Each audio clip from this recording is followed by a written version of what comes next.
آقا کریم جب ہجرت مدینہ کے لیے رخت سفر باندھتے ہیں، راستے میں عاتقہ بنت خلف بن معبد نامی ایک خاتون کا گھر آیا۔ حضور وہاں رک کر کے ان کو کہا کہ اگر تمہارے پاس ہماری خدمت کے لیے کچھ ہے تو ہمیں پیش کرو۔ بھوک اور پیاس آقا کریم نے محسوس کی، حضور کے جو ساتھی بھی تھے۔ تو اس خاتون نے، جس کا نام معبد تھا، اس نے کہا کہ لو کان عندنا شیء ما آوزکم الکرام، ہم دیہاتی لوگ ہیں اور عرب ہیں، ہمارے یہاں مہمان آ جائے تو کوئی کسر نہیں چھوڑتے، لیکن آج اتفاق ایسا ہے کہ ہمارے گھر کچھ ہے نہیں جو آپ کی خدمت کے لیے پیش کریں۔ عرب لوگ مہمان دے کر کے خوش ہوتے ہیں، پھر مہمان بھی اتنے سونے آ جائیں، لیکن بدقسمتی یہ ہے کہ اس وقت ہمارے پاس کچھ ہے نہیں جو آپ کو پیش کر سکے۔ ایک جانب ایک بکری بندھی ہوئی تھی، لاغر اور کمزور سی۔ حضور فرمایا اگر تم کہو تو اس کا دودھ دھو لے۔ اس نے کہا اس کی ہڈیوں میں گودا نہیں، کھیری میں دودھ کہاں ہوگا، اگر یہ چلنے کے قابل ہوتی تو ریبڑ کے ساتھ نہ جاتی۔ فرمایا اگر تم اجازت دو۔ اس نے کہا مجھے کیا اعتراض ہو سکتا ہے۔ تو حضرت سیدنا صدیق اکبر نے آگے بڑھ کے بکری کو کھولا، حضور کے سامنے کھڑا کیا۔ آقا نے دست شفا، دست رحمت اور دست برکت اس بکری کی پشت پہ رکھا۔ جو ہی حضور کا ہاتھ آیا تو اس نے جھجری لی، ٹانگیں چوڑی کر دی، اس کی کھیری میں دودھ اتر آیا۔ حضور علیہ السلام نے فرمایا کہ کوئی برتن لا۔ اس نے گھر کا برتن پیش کیا۔ حضور نے دودھ دعا تو جھاگ اٹھنے لگی، حتیٰ کہ گھر کے سارے برتن دودھ سے بھر گئے۔ معبد کے گھر کی تھالیاں بھی دودھ سے بھر گئی۔ حضور نے بھی پیا، حضور کے ساتھیوں نے بھی پیا۔ معبد اور گھر میں اس کا ایک بچہ تھا اس کے پاس، اس نے بھی دودھ پیا۔ حضور علیہ السلام نے دعائیں برکت دی اور چلے گئے۔ معبد کو حضور کا پتہ پوچھنا یاد نہ رہا، بس حضور کے حسن اور جمال میں کھو گئی اور پوچھنا یاد نہ رہا کون ہو، کدھر سے آئے ہو، نام کیا ہے۔ شام کو جب معبد بکریوں کا ریوڑ لے کر کے واپس پلٹا، اس نے کچی کلی پہ نور برستے دیکھا، انوار اترتے دیکھے۔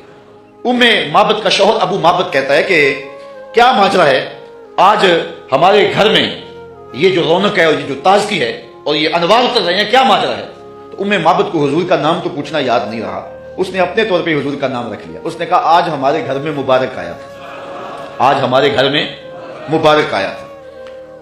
معبد پوچھتا ہے کہ مبارک کیسا تھا جو سارے گھر کو روشن کر گیا، وہ کیسا تھا؟ تو معبد تاصف رسول اللہ صلی اللہ علیہ وسلم، معبد حضور کا حلیہ بیان کرتی کہتی ہے فقالت رأیت رجلا ظاہر البزاق، میں نے ایک ایسا شخص دیکھا ہے کہ جس کا رنگ نکھرا ہوا تھا، جس کا چہرہ چمک رہا تھا۔ اللہ اکبر۔ حدیث بہت طویل ہے۔ کسیم وسیم وفی عینیہ تاج وفی اشفارہ وطف وفی صوتہ سہل احول اکحل ازج اکرن وفی عنقہ سطع وفی لحیتہ کساسہ۔ کہا کیا بتاؤں، رنگ سونا تھا، ابرو ملے ہوئے تھے، پلکیں لمبی تھی، آنکھیں سرمگی تھی، گردن سراہی جیسی تھی، ہاتھ خوبصورت تھے، خاموش ہوتے تو پھر بھی وقار ہوتا۔ لیکن میں معبد کا صرف ایک جملہ آپ کی نظر کرنا چاہ رہا ہوں۔ ہزارہا مصنفین، نثر نگار اور شعراء اور ادبا کے سارے ادب پارے اور ساری نثر نگاریاں اور ساری انصاف پردازیاں اس کے ان دو جملوں پہ قربان۔ معبد نے کیا کہا، میرے شوہر میں کیا بتاؤں کہ وہ مبارک کیسا تھا، میں کیا بتاؤں وہ مبارک کیسا تھا، بس اتنی بات سن لو۔ اب الناس واجملہ من بعید واحسنہ من قریب، وہ اتنا سونا تھا جب کوئی اس کو دور سے دیکھتا تو سونا نظر آتا، قریب آ کے دیکھتا تو اور سونا نظر آتا۔ یہ دو جملے اس کے دیکھیے، دور سے کوئی دیکھے تو پھر بھی سونا، قریب آئے تو پھر بھی۔ کچھ لوگ دور سے بھلے لگتے ہیں، قریب آئے تو نقوش میں وہ کشش نہیں ہوتی ہے۔ کچھ لوگ قریب سے سونے، دور سے دھندلے ہو جاتے ہیں، لیکن کہا وہ اتنا سونا تھا، دور تھا پھر بھی سونا لگتا تھا، قریب آیا تو پھر بھی۔ اچھا یہاں اس نے حضور کی سیرت بھی بیان کی ہے۔ کچھ لوگ دور سے اچھے لگتے ہیں، قریب آ کے اچھے، دور سے اچھے لیکن رشتہ داری کر کے دیکھو تو اچھے نہیں ہیں، کاروبار کر کے دیکھو تو اچھے نہیں ہیں، دوستی لگا کے دیکھو تو اچھے نہیں ہیں، سفر کر کے دیکھو تو اچھے نہیں ہیں۔ وہ کیا کسی نے کہا اس کے لہجے میں یوں تو برف تھی لیکن جو چھو کے دیکھا تو ہاتھ جل گئے۔ کچھ لوگ دور سے سہانے سہانے، قریب آئے تو کان پھٹے ڈھول کی طرح۔ لیکن اس نے حضور کی صورت بھی بیان کی اور جملوں میں حضور کی سیرت بھی بیان کی۔ کہا وہ اتنا سونا تھا، دور تھا تو پھر بھی سونا لگتا تھا، قریب آ گیا تو پھر بھی سونا لگتا تھا، دور تھا تو نظریں جھکی ہوئی تھی، قریب آیا تو حیا کے پہرے تھے، عجیب حسن تھا، عجیب رنگ تھا، حضور دور سے بھی سونے اور قریب سے بھی۔ اچھا اس نے حضور کا حلیہ بیان کیا۔ معبد میرے بچے تیرے پہ قربان، معبد میری نسلیں فدا، میرے ایک ایک جملے پہ حضور کا حلیہ بیان کیا اور حد کر دی معبد نے۔ دعا کرو اللہ ہمیں حضور کی زیارت نصیب فرمائے۔ یا اللہ واسطہ ڈالتے ہیں معبد کا، ہمیں حضور کی زیارت دے دے۔ یہ آنکھیں اس قابل تو نہیں ہیں لیکن مالک تو کرم کر، ہم تیرے محبوب کا نام لے رہے ہیں، معبد کا صدقہ حضور کی زیارت دے دے۔